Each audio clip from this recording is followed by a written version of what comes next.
Hey guys, and welcome to today's video where I'm going to be walking you through how to plant your tomatoes so that you have amazing success. And if you follow these tips, you're going to drastically reduce your risk of having disease on your tomato plants. Because one of the most frustrating things about growing tomatoes is when they start to come down with blossom end rot and blight. So if you just take a few of these tips and apply them when you're planting your tomatoes, you can pretty much eliminate both of those diseases and easily have really super strong, healthy plants. I am really excited for this video because tomatoes are one of those things that when I first started raising them, it took me a couple of years before we ever got a decent harvest. And now, off of just 18 tomato plants, we raise a year's worth of our tomato products the entire year, talking never buying salsa, tomato sauce, stewed tomatoes, never having to buy tomato products from the store, which is pretty amazing. So I'm going to walk you through the tips that I learned so that you can have the exact same success. So if you are growing tomatoes this year, and if you've ever struggled with your tomatoes getting them to produce, let me know below in the comments. One of the biggest mistakes that people make when they are especially using seedlings. Now, I started and grew all of our seedlings ourselves, and you can go and catch that video. I'll link to it below this video, and you can go and watch that one after this one if you're interested in growing and starting your own starts. But when you are taking your tomato seedlings, tomatoes are a very warm weather crop, meaning they do not like to be cold. They are not going to survive any type of frost. And oftentimes people get so excited in the springtime that they kind of jump the gun on when they should actually be planting them outside. So the rule of thumb with your tomatoes is your nighttime temperatures, your overnight lows, ideally 50 degrees Fahrenheit and above before you're putting your tomatoes out, and definitely in the 60s and 70s during the day before you're just putting them out in the garden. If you dip down into the 40s, they're going to be okay, but if you start to hit those 30s, and especially if you get any type of frost, that's really going to stunt them. And if they have been seedlings that have been grown indoors or in a greenhouse, those extreme temperatures going from where they are a controlled environment of about 50 degrees at nighttime and daytime in those 60s and 70 degree range, and you put them out in an unprotected environment where you are experiencing those lower temps, you're likely going to shock them and kill them. So making sure that the temperatures, both overnight and daytime temps, are appropriate for your tomatoes is really key for the success in the beginning. Okay, let's go into my off-grid greenhouse, my high tunnel, and get these bad boys in the ground, which at planting time is really where these tips come into play. Hey guys, so I'm going to be walking you through some of the type of things that you're going to want to have in your soil and to amend it for the best health and success of your tomato. But it's really important that you do know what the nutrient levels of your soil is before you start adding things to it, because too much of a good thing isn't necessarily a good thing when it comes to your soil. It's kind of like Goldilocks and the Three Bears, right? There's too cold porridge, there's too hot porridge, there's just right. Same thing when it comes to your soil and you're working in amendments. So it's really best if you can do a soil test so you know exactly what your levels are. You may not even need to add anything, but if you do need to add something, you know how much you need to add and exactly which nutrients and things to add to get those levels up to the optimal spot for the crop that you're growing. So with our tomato plants, a few of the diseases that really plague tomatoes and that we can really eliminate those at the planting time is when it comes to a calcium deficiency in the soil. If you have ever experienced blossom end rot, which is where the tomato starts to form, it starts to ripen, and then on the end it gets brown and black and it starts to rot on the end of the tomato. It also can happen with some of squashes, but particularly with tomatoes. That's called blossom end rot, and that's an indication that you have a calcium deficiency. But it doesn't just mean that you have a calcium deficiency. That one's hard to say like 3 times fast. It can mean that you don't have enough calcium in the soil, and that's why you're getting blossom end rot. But it also can be that you may have the calcium in the soil, which is why that soil testing comes in and is so important. And I'll provide a link to that. I've got information on doing a soil test if you've never done one, and some different ways that you can do that at home. But it can mean that you have calcium at optimal levels in your soil, but the plant is not able to absorb that calcium. And that's what happens when we come into one, making sure that the tomato has a large enough root system, which I'm going to show you in just a minute. You can ensure at planting time.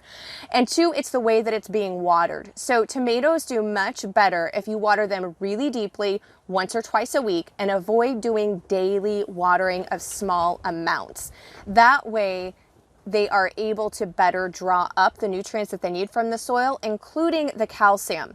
So I know I sound like a broken record, but that soil test is going to let you know if it's a calcium deficiency that's just not in the soil, or if it's present in the soil, but you need to fix the way that you're watering a little bit. So ideally, you want to give them about 2 inches of water a week, and that's either going to be, obviously, if it's raining, or from you watering them somehow with a drip system, by a hose, by a sprinkler, or by hand. And we're going to talk about, when it comes to blight, why you want to avoid those overhead watering systems coming up in just a little bit further into this video. So some of the things that we want to do at the time of planting is knowing, do we need to add any calcium to make sure that we are just eliminating the happenings of blossom end rot altogether. So my soil I have already had tested, and I know that my calcium levels are really, really good. So I'm not actually going to be adding any calcium in when I'm planting this tomato, though I have in years past, but it's been working and my soil is at great levels. So if you do need to add calcium in, you can do so in the form of crushed up eggshells. They want to be ground to a fine, dried and ground to a fine powder so that they break down faster. Smaller breaks down faster, right, into the soil. And then depending on what the pH level of your soil is, you can also add in lime. Now, lime will change the acidity level of your soil.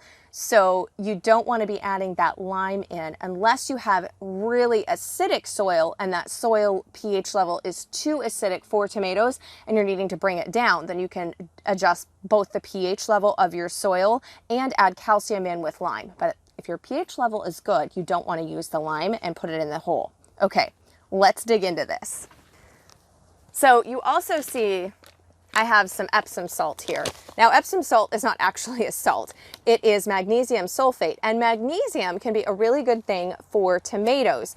The other great thing about adding in magnesium when you are planting is if you have ever planted your tomato plants and the leaves start to turn purple, that's a sign that they are low on phosphorus. Purple leaves are low in phosphorus. And even though magnesium is obviously not phosphorus, it actually helps if there's magnesium present in the soil, then it helps the plant absorb the phosphorus better. So again, I know we're getting so technical with planting our tomatoes and all of this science stuff in our soil, but it really is going to help you eliminate so many problems if you get that right in the beginning. So I usually add, and we're going to guesstimate here. I usually do a couple of tablespoons up to a quarter cup of the Epsom salt into the planting hole. So I'm just going to eyeball this one, and we're going to add a little bit in there. And you can see I've already dug my hole out.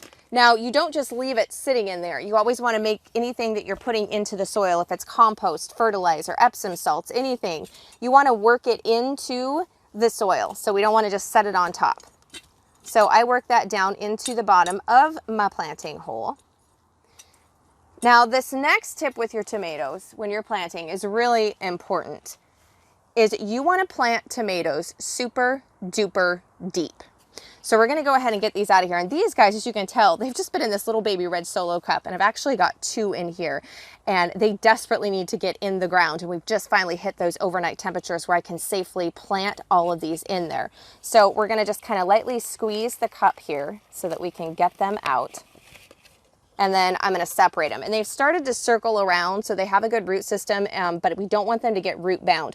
So when I've got 2 tomatoes in such a small amount of soil here in a cell, I should have separated these out, but I thought I could get them in the ground sooner. You want to make sure that you're careful. We're going to have to break up some of it, but I don't want to break up too much of one. So I want to make sure that I'm leaving about half on both of these. So we're just going to separate them out. This is my bigger guy here.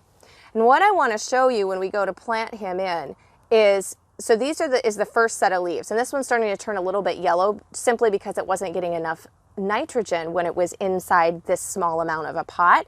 It needs some more soil, but I have enough nitrogen in the ground that I'm planting, so I don't need to add any right now. But that can be a sign if you see yellowing.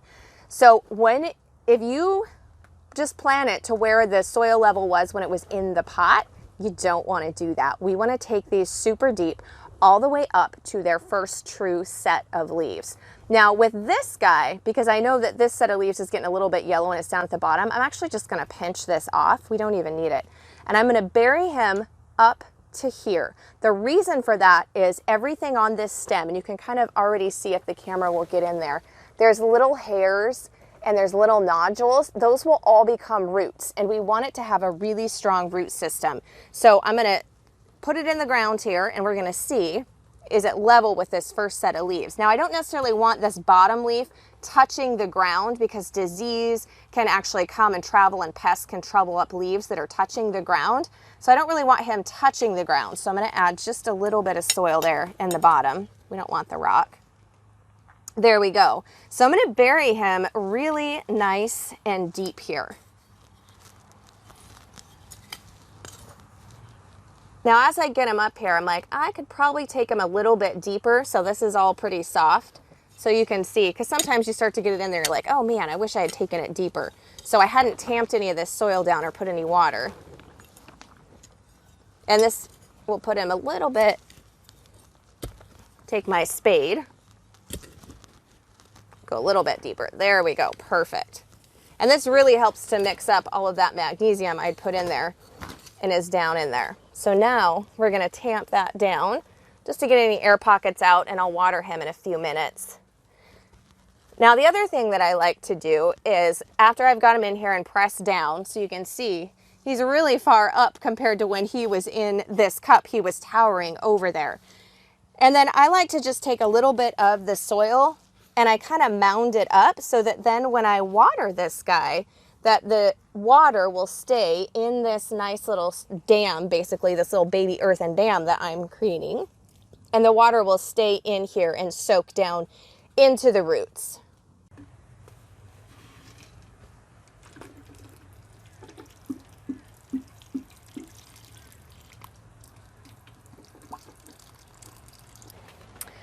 So now I have got my tomato planted, all the way watered and amended for my soil. You'll notice that I didn't add any compost or any type of nitrogen to my soil, and that's because we have been working this same spot of soil. So I have been adding compost to it and fertilizer throughout the years, so I know what its levels are.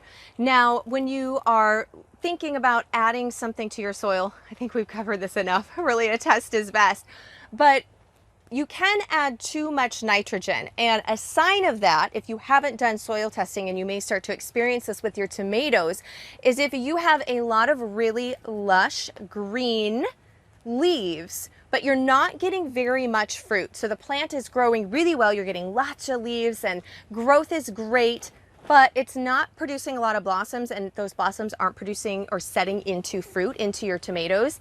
That can be a sign that you actually have too much nitrogen. And then, as we talked about earlier, a sign of not enough nitrogen is if your leaves start to yellow. So even if you've already got your tomatoes in the ground, or you're like, well, I'm just planting them, I'm not doing a soil test, those are some signs that will let you know if you've got your nitrogen levels where they need to be, or if they're too low or too high.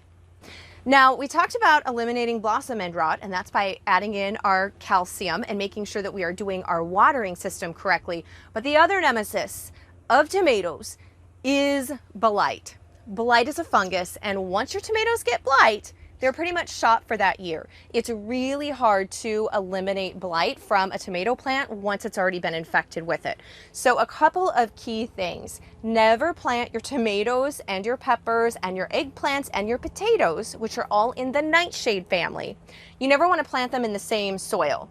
So in full disclosure, I do plant my tomatoes and my peppers inside my high tunnel here in the same soil every year, because this was virgin soil when I first planted them in here, and they have always been covered. So they have never had any signs of blight. So I know that this soil does not have blight in it, and it's not going to be reinfecting them. But when I'm outside, not in a high tunnel or a greenhouse in a protected environment like this, your regular garden soil, never, never, never, never repeat after me. I will never plant my nightshade family plants in the same soil. You need to rotate them, at least have about 3 years in between before you use the same part of soil or same spot in the garden for a nightshade plant. Okay, I think we've got that covered.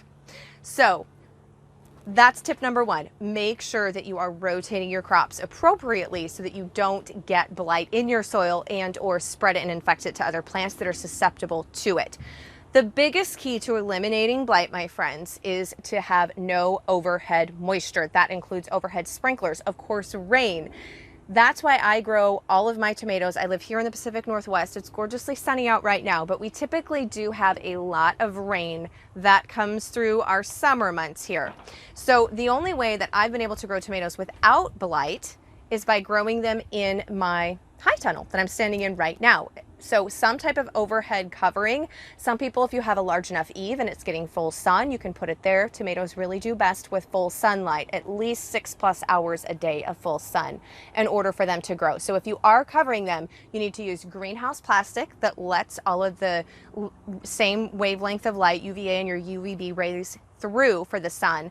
Or if you're using an overhead, that it's not shadowing them too much and they're still receiving the full amount day of sun, but it's protecting them for any rain or overhead sprinkling. So what I do instead, because obviously it never rains in here, right, is I use soaker hoses. Now, if you are curious about my high tunnel and greenhouse, we've had the same one for over 6 years, same plastic, same fasteners and everything. And I'll link to it as well. It'll pop up at the end of this video and I'll link to it down below, how we made our off-grid greenhouse, or AKA high tunnel, because we don't heat it, so it's a high tunnel. So you can check all of that out if you're curious about making one of your own for your tomato and pepper plants. Okay guys, those are my tips for growing really beautiful, luscious tomatoes. And in case you are wondering, I get asked this a lot, my favorite type of tomato, and so I will tell you, it is an heirloom. We grow all heirloom plants here on our homestead and do seed saving, but it's an heirloom San Marzano Lungo #2 specifically. So it's an heirloom paste tomato, and the reason that I grow a paste tomato is, one, this one is very prolific, has very meaty, not a ton of moisture content, and that's really important when it comes to canning your tomatoes. So I don't want to be simmering sass forever and have really watery tomatoes. So I love the San Marzano Lungo #2, which is that heirloom paste tomato. And we grow about 18 to 20 plants a year, and that feeds us, our family of 4.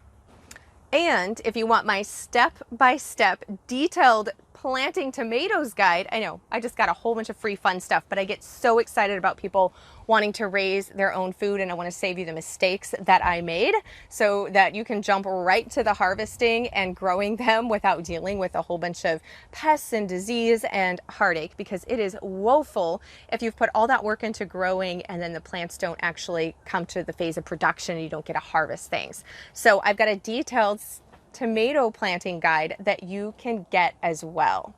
And you can get that at melissaknorris.com/tomato. So all kinds of fun freebies coming your way. Make sure that you grab them, and make sure, if you enjoyed this video, that you hit subscribe so that when we put out new videos every Wednesday on making a homegrown and handmade life, that you get them notified. So let me know in the comments below what tomatoes you're growing this year. If you're growing tomatoes, I'd love to know what kind, what your favorite is. And if you have suffered from any of these tomato woes, so that I can make sure and help you grow the absolute best tomatoes. Okay guys, I gotta get to planting the rest of my tomatoes. I've got one more row left. We'll talk soon.